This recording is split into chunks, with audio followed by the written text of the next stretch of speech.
Kisah asal-usul Cirebon dapat ditemukan dalam historiografi tradisional yang ditulis dalam bentuk manuskrip yang ditulis pada abad ke-18 dan ke-19. Naskah-naskah tersebut dapat dijadikan pegangan sementara sehingga sumber primer ditemukan. Di antara naskah-naskah yang memuat sejarah awal Cirebon adalah Carita Purwaka Carubanagari, Babat Cirebon, Sejarah Kasultanan Cirebon, Babat Walang Sungsang, dan lain-lain. Yang paling menarik adalah naskah Carita Purwaka Carubanagari yang ditulis pada tahun 1720 oleh Pangeran Arya Cirebon, putra Sultan Kasepuhan, yang pernah diangkat sebagai perantara para bupati Priangan dengan VOC antara tahun 1706 sampai dengan 1723. Dalam naskah itu pula disebutkan bahwa asal mula kata Cirebon adalah Sarumban, lalu mengalami perubahan pengucapan menjadi Caruban. Kata ini mengalami proses perubahan lagi menjadi Carbon, berubah menjadi kata Cerbon, dan akhirnya menjadi kata Cirebon. Menurut sumber ini, para wali menyebut Carbon sebagai pusat jagat, negeri yang dianggap terletak di tengah-tengah Pulau Jawa. Masyarakat setempat menyebutnya Negeri Gede. Kata ini kemudian berubah pengucapannya menjadi Garage dan berproses lagi menjadi Grage. Menurut PS Sulendraningrat, penanggung jawab sejarah Cirebon, munculnya istilah tersebut dikaitkan dengan pembuatan terasi yang dilakukan oleh Pangeran Cakrabumi alias Cakrabuana. Kata Cirebon berdasarkan Kirata Basa dalam bahasa Sunda berasal dari Ci, artinya air, dan rebon, yaitu udang kecil, sebagai bahan pembuat terasi. Perkiraan ini dihubungkan dengan kenyataan bahwa dari dahulu hingga sekarang Cirebon merupakan penghasil udang dan terasi yang berkualitas baik. Berbagai sumber menyebutkan tentang asal-usul Sunan Gunung Jati, pendiri Kesultanan Cirebon.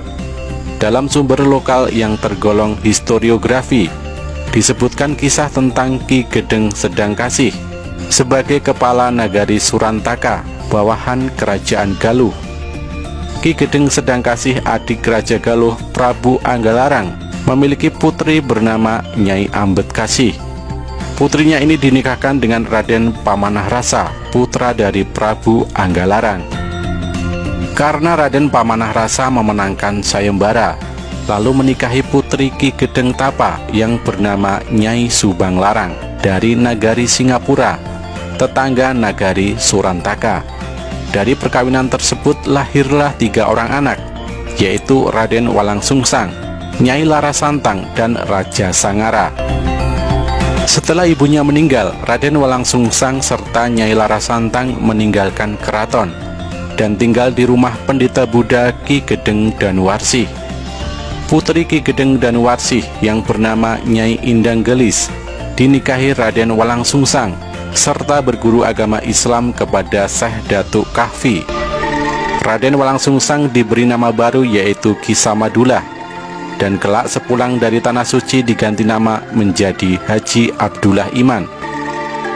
Atas anjuran gurunya, Raden Walang Sungsang membuka daerah baru yang diberi nama Tegal Alang-alang atau Kebon Pesisir. Daerah Tegal Alang-alang berkembang dan banyak didatangi orang Sunda, Jawa, Arab, dan Cina, sehingga disebutlah daerah ini Caruban, artinya campuran. Bukan hanya etnis yang bercampur, tapi agama juga ikut bercampur. Atas saran gurunya, Raden Walang Sungsang pergi ke Tanah Suci bersama adiknya Nyai Larasantang. Di Tanah Suci inilah adiknya dinikahi Maulana Sultan Muhammad yang bergelar Syarif Abdullah, keturunan Bani Hasyim putra Nurul Alim. Nyai Larasantang berganti nama menjadi Syarifah Mudaim.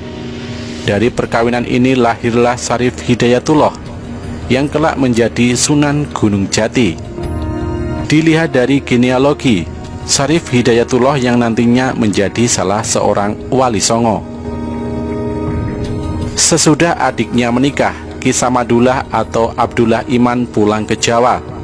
Setibanya di tanah air mendirikan Masjid Jalagrahan dan membuat rumah besar yang nantinya menjadi Keraton Pakungwati. Setelah Ki Danusela meninggal, Ki Samadullah diangkat menjadi Kuwu Caruban dan digelari Pangeran Cakrabuana. Pakuwuan ini ditingkatkan menjadi Nagari Caruban Larang.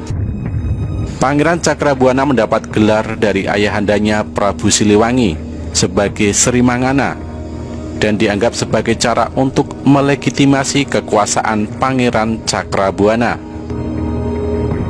Setelah berguru di berbagai negara, kemudian tiba di Jawa. Dengan persetujuan Sunan Ampel dan para wali lainnya, disarankan untuk menyebarkan agama Islam di Tatar Sunda. Syarif Hidayatullah pergi ke Caruban Larang dan bergabung dengan uwaknya, Pangeran Cakrabuana. Syarif Hidayatullah tiba di pelabuhan Muara Jati, kemudian terus ke desa Sembung Pasambangan, dekat Amparan Jati, dan mengajar agama Islam menggantikan Syekh Datuk Kahfi.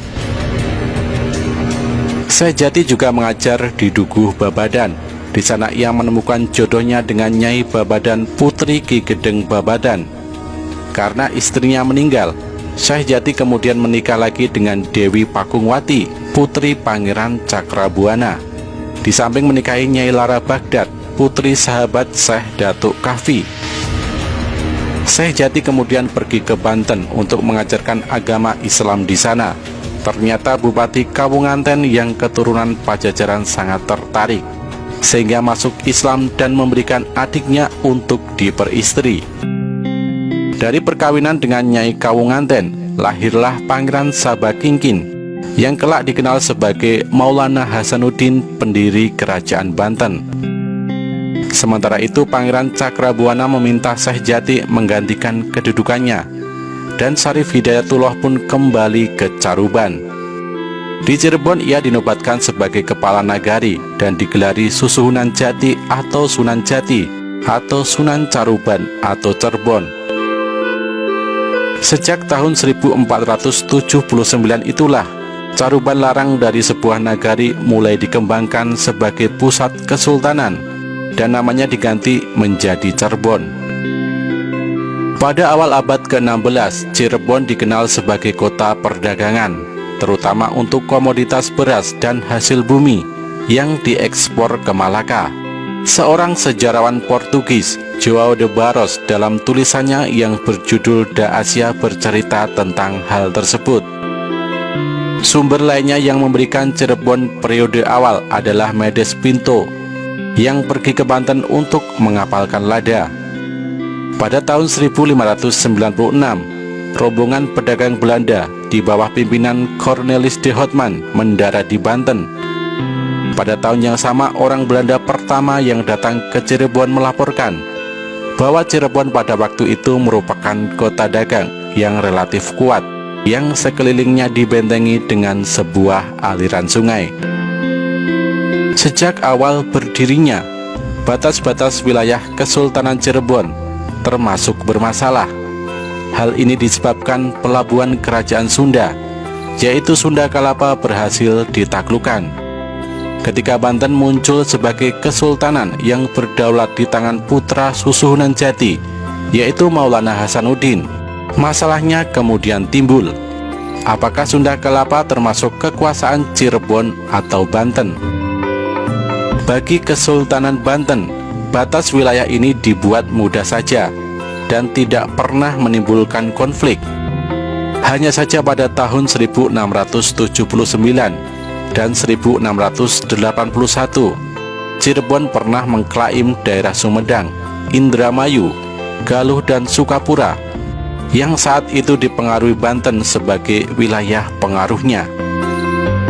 Pada masa Panembahan Ratu, perhatian lebih diarahkan kepada penguatan kehidupan keagamaan.